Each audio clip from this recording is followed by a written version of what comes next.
ورحمۃ اللہ وبرکاتہ۔ سوال پوچھا گیا ہے کہ کیا سورج گرہن اور چاند گرہن لگا ہو تو حاملہ عورت سو سکتی ہے یا نہیں سو سکتی؟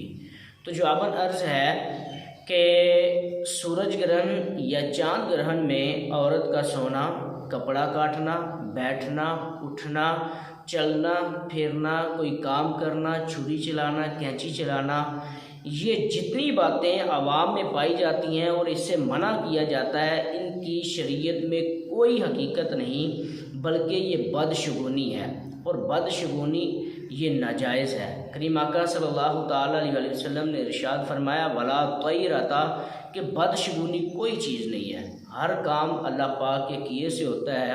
اور ویسے بھی چاند گرہن یا سورج گرہن لگا ہو تو توبہ و استغفار کا حکم ہے، حاملہ کے لیے کوئی الگ سے احکام نازل نہیں ہوئے، بلکہ اس کے لیے بھی یہی حکم ہے کہ اگر سورج گرہن یا چاند گرہن ہو تو وہ توبہ اور استغفار یا نوافل کی کثرت کرے۔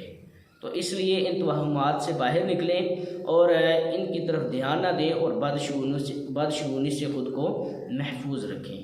واللہ اعلم ورسولہ اعلم عز وجل وصلی اللہ تعالی علیہ وسلم۔